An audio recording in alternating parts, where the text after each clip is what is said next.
शुभविवाह या मालिकेच्या 24 जानेवारीच्या भागामध्ये गायकवाडांनी मोठा ट्रॅप रचत आता इकडे अपूर्वाला बदला घेतलेला आहे.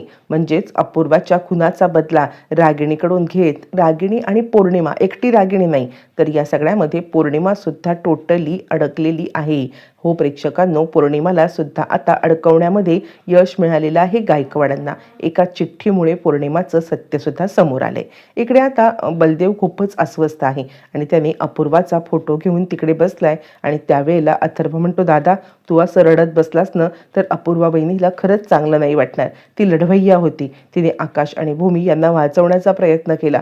तिने क्षितिजाला वाचवलं. खरं सांगायचं तर आता आपण हे असं रडत बसलं ना तर तिचं बलिदान व्यर्थ जाईल. तुला या सगळ्यामध्ये जरा आता सावरायला पाहिजे आणि तिचं बलिदान व्यर्थ नको जाऊ द्यायला. यावरती तो म्हणतो, बरोबर आहे, तू जे काही म्हणतोयस ना ते म्हणणं मला पटलेलं आहे. म्हणजे खरं सांगायचं तर आता रडत बसण्यापेक्षा अपूर्वाला न्याय मिळवून देणं हे महत्त्वाचं आहे. काहीही झालं तरी अपूर्वाच्या खुन्याला मी आता मोकाट सोडू शकत नाहीये आणि म्हणूनच आता मला लवकरात लवकर हे सगळं करायला पाहिजे. पण त्याआधी मला प्रॉपर्टीचे पेपर डिस्ट्रॉय करायला पाहिजेत. अथर्व म्हणतो, प्रॉपर्टीचे पेपर म्हणजे काय? यावरती मग तो सांगायला लागतो, खूप मोठी गोष्ट आहे.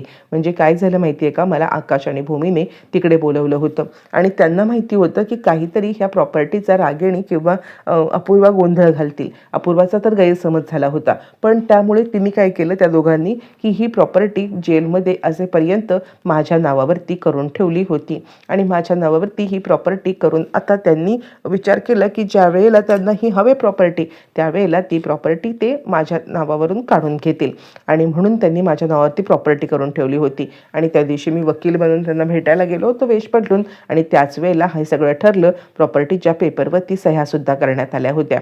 पण त्यानंतर मग अपूर्वाने ते पेपर चेंज केले आणि ती प्रॉपर्टी तिच्या नावावरती करून घेतली. कारण तिला बदला घ्यायचा होता. तिचा गैरसमज झाला होता की हे सगळं आकाशने केले आणि म्हणून तिने हे सगळं केलं. पण त्यानंतर मी ते पेपर पाहिले आणि ते पेपर आता बदलायचे राहून गेलेत. काहीही झालं तरी ते पेपर मला आता बदललेच पाहिजेत.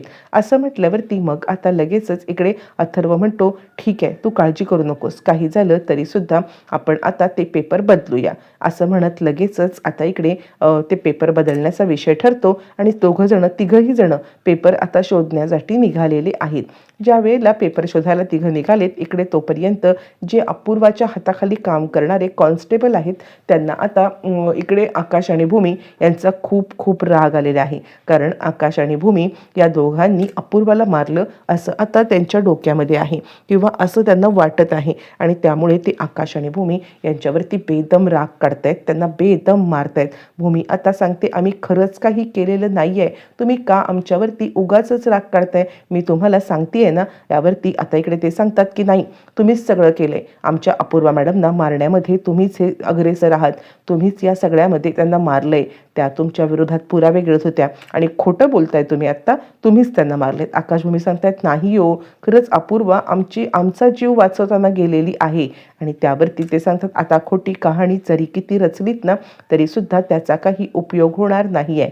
असं म्हटल्यावरती मग आता इकडे ते कॉन्स्टेबल धडाधड त्यांना मारतायत आणि आता आकाशभूमी हतबल झालेत, काहीच करू शकत नाहीत. त्यावेळेला ते बातमी दाखवतात की ज्या वेळेला म्हणजे अपूर्वा महाजन ह्या आपली ड्युटी करत होत्या आणि आकाश आणि भूमी यांना पकडत होत्या आणि त्याच वेळेला हा सगळा प्रकार घडलाय.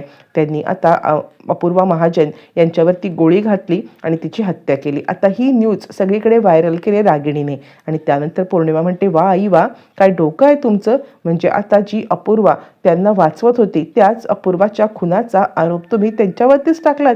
कमाल केलीत तुम्ही, कमाल. यावरती ती म्हणते, मग काय, मला अडकवण्याचा प्रयत्न आता करत होते ना तर मी काय तिला सोडणार आहे का? अजिबात, असं ना तसं, मी अजिबात सोडणार नाही आहे. असं म्हणत ती आता चांगलीच चिडलेली आहे आणि त्यानंतर ती सांगते, आता कसं होईल, सगळ्यांच्या नजरा जातील ह्यांच्यावरती की ह्यांनीच खून केलाय. यांना सिंपती तर मिळणार नाही आहे, उलट ह्यांना लोकांचे शिव्याशापच मिळतील आणि म्हणूनच मी हा व्हिडिओ व्हायरल केलेला आहे जेणेकरून या दोघांवरतीच अपूर्वाच्या खुनाचा आरोप यावा. आता स्वतः रागिणीने खून केलाय पण आरोप मात्र ह्या दोघांवरती टाकलाय. इकडे तोपर्यंत प्रॉपर्टीचे पेपर शोधण्यासाठी बलदेव आणि बाकी सगळे रूममध्ये आलेत आणि बलदेव सांगतो जास्त कुठे शोधण्याची काही गरज नाही आहे. खरं सांगू का, तर आता हे प्रॉपर्टीचे पेपर आहेत ना, तर हे पेपर आपल्याला इथे कपाटातच भेटतील. मी बघितले होते, तिने कपाटात खाली ठेवले होते. घाई गडबडीमध्ये मी त्यावेळेला ते पेपर काढायला विसरलो होतो. बरं, असं झाल्यावरती मग सगळेजण पेपर शोधायला लागतात. पण ज्या ठिकाणी बलदेव बोलत आहे त्या ठिकाणी तर पेपर सापडलेलेच नाही आहेत आणि म्हणून आता सगळ्यांनाच खूप मोठा धक्का बसलेला आहे. आणि त्यानंतर मग अथर्व म्हणतो, काय रे, तू तर म्हणाला होतास की पेपर तर इथेच आहेत, पण कुठेच पेपर आपल्याला काही दिसत नाही आहेत. यावरती लगेचच तो म्हणतो, काहीच कळायला मार्ग नाही आहेत, हे पेपर गेले कुठे. आणि त्यानंतर खरा आता घरामध्येच कुणीतरी पेपर गायब केलेत. म्हणजे अपूर्वाच्या व्यतिरिक्त अजून कुणीतरी व्यक्ती आहे, जी व्यक्ती आकाशभूमीच्या विरोधात आहे म्हणा, किंवा ती व्यक्ती रागिणीची साथ देते म्हणा, असं ह्यांच्या लक्षात आलंय. आणि कुठेतरी पाणी मुरतंय आणि त्यामुळे कुठेतरी पौर्णिमावरती संशय सुद्धा आता येत असतो. इकडे आकाशभूमीला मारून मारून त्या लोकांनी बेजार केलेलं असतं, मुद्दाम त्रास देण्याचं काम केलेलं असतं. आणि आता इन्स्पेक्टर इतके चिडलेत की ते आता चिडून त्याला मारतायत. अपूर्वा मॅडमना तू मारलंस ना, त्या तर त्यांचं कर्तव्य करत होत्या, पण त्यांच्या कर्तव्यामध्ये तुम्ही बाधा आणलीत आणि त्यांना त्रास देण्याचं काम केलं. सोडणार नाही तुम्हाला, असं म्हणत खूपच चिडचिड चालू आहे. आणि आकाशभूमी यांच्यावरती मारहाण चालू असताना गायकवाड आले, खबरदार. यावरती ते म्हणतात, सर तुम्हाला माहीत नाही आहे, तुमचा आसरा घेऊन आता हे वाचण्यास प्रयत्न करतील, तुम्ही यांना वाचवू नका. यावरती गायकवाड म्हणतात, तुम्ही जज आहात का? ते सांगतात, नाही, यांनी अपूर्वा मॅडमचा खून केलाय. यावरती गायकवाड चिडतात आणि सावंत, मी काय सांगतोय ते ऐका, तुम्ही जज नाही आहात किंवा तुम्ही या सगळ्यामध्ये वर्डिक्ट देऊ नका. जे काही आहे ते सत्य आता आपण शोधून काढून आणि मग आपण काय करायचं ते करूया. असं म्हटल्यावरती मग आता लगेचच इकडे ते सांगायला लागतात, नाही सर, ही बातमी बघा. यावरती गायकवाड सांगतात, प्रत्येक बातमी कुणीही दिली म्हणून ती खरी होते का? नाही खरी होत. आणि त्याचमुळे काहीही झालं तरी सुद्धा मी या सगळ्यावरती अजिबात विश्वास ठेवणार नाहीये, असं म्हणत गायकवाड आता इकडे चांगलेच चिडलेत. आणि मी या प्रकरणाची जोपर्यंत शहानिशा करून घेत नाहीये तोपर्यंत मी आता अजिबात कोणावरतीही विश्वास ठेवणार नाही आणि मी ह्यांना चांगलंच ओळखतो. यावरती आता इकडे मग लगेचच गायकवाड आकाशभूमीला उठवतात, ठीक आहे ना, तुमची तब्येत काही झालंय तर नाही आहे ना, असं म्हणायला लागतात. पण त्याच वेळेला आकाश आणि भूमी त्यांचे आभार मानतात. गायकवाड सर, खरंच तुमचे खूप खूप थँक्यू. म्हणजे खरं सांगू का, तर आता काही झालं तरी सुद्धा बाकी कुणीही जगाने आमच्यावरती कधीच विश्वास ठेवला नाही, पण तुम्ही माझ्यावरती विश्वास ठेवलात. गायकवाड म्हणतात, अहो, आपली इतक्या वर्षाची दोस्ती आहे, इतके वर्ष आपण एकमेकांना ओळखतो आणि एकमेकांना ओळखून आता इतक्या वर्षामध्ये मला माहिती आहे ना तुम्ही अपूर्वा मॅडमचा खून केलेला आहे आणि ना तुम्ही आता इकडे रागिणीचा खून केलेला आहे. पण आता ही केस माझ्या हातामध्ये आहे, अपूर्वा मॅडमच्या चार्ज मी घेतलेला आहे आणि याच कारणास्तव तुम्हाला आता इकडे सगळं खरं मला काय आहे ते सांगायला लागेल. आतापासून इथपर्यंत जे काही घडले ते सगळं तुम्ही मला सांगा, असं ते म्हणायला लागलेली आहे. बरं, त्यानंतर मग आता आकाश सांगायला लागतो, तुम्हाला जर का सगळं जाणून घ्यायचं असेल तर तुम्हाला 7 वर्ष मागे जावं लागेल. 7 वर्ष मागे जाऊन मग आता तुम्हाला हा सगळा प्रकार कळेल. असं म्हटल्यावर ती लगेचच आता इकडे आकाश सांगायला लागतो, 7 वर्षापूर्वी रागिणीला सगळं कारस्थान समोर आल्यावरती मग आता ती घरात आली होती. तिने क्षितिजाची पळवणूक केली होती. क्षितिजाला पळवून ज्या वेळेला ती आता चालली होती आणि त्याच वेळेला आता इकडे ज्या वेळेला ती गेली त्यावेळेला आम्ही तिच्या मागावरती गेल्यावरती मग ॲक्सिडेंटली असा सगळा प्रकार घडला आणि आम्हाला वाटलं की ती गेलेली आहे, पण ॲक्च्युली ती गेली नाही आहे, ती जिवंतच होती. आम्ही तो सापळा तिकडे टाकला, मग अपूर्वाला तो सापळा सापडला, अपूर्वा तो सापळा घेऊन तिकडे आली, आम्ही तो हे केला. असं सगळा जो काही प्रकार घडलेला आहे तो सगळा प्रकार आता इकडे सांगण्यात आलेला आहे. आणि त्यानंतर मग आता गायकवाड म्हणतात, ही तर खूपच मोठी स्टोरी झालेली आहे, या सगळ्यामध्ये तुम्ही अडकलेले आहात. मला खात्री आहे रागिणी पटवर्धन जर तुम्ही म्हणत आहात तर 100% जिवंत असणार आहे. रागिणी पटवर्धन केलेले नाही आहे आणि हे सगळं कारस्थान तिनेच केलंय आणि अपूर्वाला पण तिनेच मारलेलं आहे. असं म्हटल्यावरती ते म्हणतात, हे बघा, एक एक करत आपण आता सगळे पुरावे गोळा करायचे आणि मी स्वतः तुम्हाला निर्दोष सिद्ध करेन, तुम्ही बिलकुल चिंता करू नका. आता इतक्या दिवसामध्ये आपल्या बाजूने कुणीतरी उभं आहे हे आता आकाशभूमीला समजल्या कारणाने त्यांच्या आता जीवात जीव आलेला आहे आणि दोघं जण आभार मानतायत. आणि ते सगळी घटना आता कळल्यावरती इकडे गायकवाड प्लॅन रचतात. तोपर्यंत मग आता लगेचच इकडे आलेल्या आहे रागिणी रूमच्या बाहेर, म्हणजे महाजनांच्या बंगल्याच्या बाहेर रागिणी आले आणि रागिणी बंगल्याच्या बाहेर घेऊन आता विचार करते आहे की माझ्यासोबत काय काय घडलं, मला इकडे तोंडाला काळं लावून बाहेर काढलत ना, तुमचा बदला घ्यायला मी आलेली आहे असं आता ती म्हणायला लागते. आणि त्यानंतर मग आता तिला सगळ्या जुन्या गोष्टी आठवत आहेत. आणि तोपर्यंत पौर्णिमा पण बाजूला आली. आई कसली वाट बघताय, याच घराने तुम्हाला अपमान करून बाहेर काढलं होतं ना, मग आता वाट कसली पाहताय, वाट पाहण्याची खरंच काही गरज नाही आहे. आणि त्यामुळे आता चला आज चला आणि या सगळ्यांना संपवून टाका असं म्हटल्यावरती रागिणी म्हणते संपवायला तर मी आलेलीच आहे आणि पण कसं आहे, यांना सगळ्यांना संपवणं हे माझं एका डाव्या हाताचं काम आहे. डाव्या हाताने मी ह्यांना संपवू शकते, त्यासाठी मला कसल्याही करायची गरज नाही आहे. पण एक गोष्ट तितकीच महत्त्वाची आहे की या सगळ्यामध्ये यांचा बदला जर का मला घ्यायचा असेल ना, तर तिळ करून मला ह्यांना मारायचं आहे. यांना असं तसं मारून आता उपयोग नाही आहे असं म्हणत रागिणी आता काहीतरी डोक्यामध्ये वेगळाच प्लॅन आता तिच्या शिजतोय हे मात्र पौर्णिमाला समजलेलं आहे. पण अजूनही तिला काय प्लॅन शिजतोय याच्याबद्दल काहीच माहिती नाही आहे. पण रागिणी तिला सांगायला लागते चिंता करू नकोस, काहीही झालं ना तरीसुद्धा यांना मी संपवणार. इकडे तोपर्यंत क्षितिजा खूपच उदास आहे आणि तिला आपल्या आईबाबांची आठवण येते आणि अपूर्वाची पण आठवण येते. आणि त्यावेळेला मग आता मानसी सांगते 2 घास खाऊन घे बरं, पण ती काही ऐकायला तयारच नाही आहे.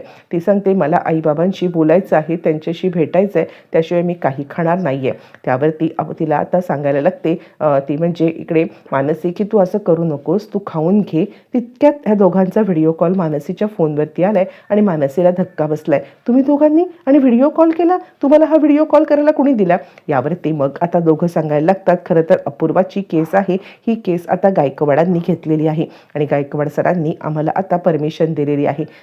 त्यांना खात्री पटलेली आहे की आम्ही दोघांनी काहीही केलेलं नाही आहे आणि त्यामुळे ते आता आम्हाला मदत करणार आहेत. असं म्हटल्यावरती क्षितिजा म्हणते तुम्ही आत्ताच्या आत्ता इकडे या. कधी येताय तुम्ही? यावरती भूमी म्हणते हो बाळा, जितक्या लवकर आम्हाला शक्य होणार आहे तितक्या लवकर आम्ही आता येण्याचा प्रयत्न करू. ती सांगते नाही, तुम्ही उद्याच्या उद्या मला भेटायला या असं मला प्रॉमिस करा. त्यावरती भूमी सांगते हो बाळा, आम्ही तुला प्रॉमिस नाही करू शकत, पण आम्ही तुला भेटायला येण्याचा 100% प्रयत्न करू.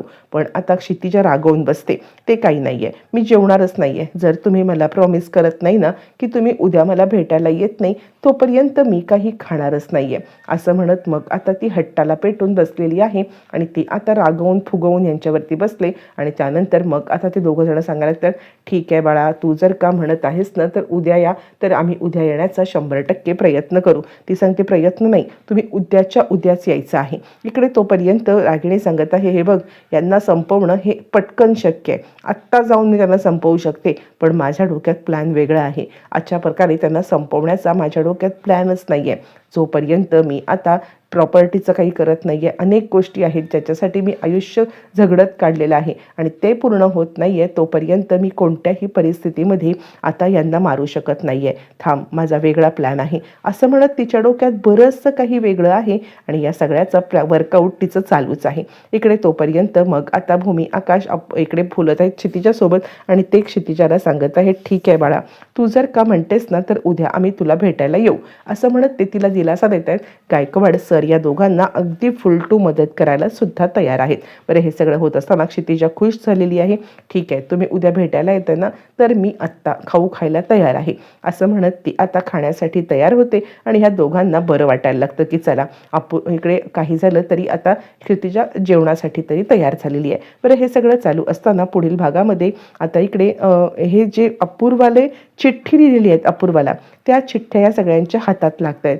तू आकाशला बर्बाद करू पाहतेस हे मला माहिती आहे आणि बर्बादीचा एक सोपा मार्ग अगदी जवळ आहे आणि तुला तो मार्ग हवा असेल तर आम्हाला असं सगळे जे लेटर आहेत ना पौर्णिमाने लिहिलेले ते लेटर आता इकडे हातामध्ये लागलेले आहेत घरच्यांच्या, म्हणजे अभिजित, अथर्व आणि मानसीच्या. मानसी ते लेटर घेऊन आता सगळ्यांच्या समोर आलेली आहे आणि सगळ्यांच्या समोर आल्यावरती मानसी सांगते बघितलं का मी तुम्हाला काय दाखवते आहे ते, हे पौर्णिमाचं अक्षर आणि हे तिचं जपाचं अक्षर, म्हणजे अपूर्वाला हे सगळं करण्यामध्ये पौर्णिमा मदत करत होती जी रागिणीची साथीदार आहे. आता ह्यांना समजलंय की पौर्णिमा रागिणीची साथीदार आहे आणि त्याच वेळेला गायकवाड भूमी आकाशकडे आलेत आणि सांगतात एक खूप मोठी बॅड न्यूज आहे. ते म्हणतात काय झालं सर? यावरती गायकवाड सांगायला लागतात खरं सांगायचं तर आता जे इव्हिडन्स होते ना रागिणीच्या विरोधात त्या इव्हिडन्स रूमलाच आग लागलेली आहे आणि त्यामुळे सगळे इव्हिडन्स आता इकडे खतम झालेत.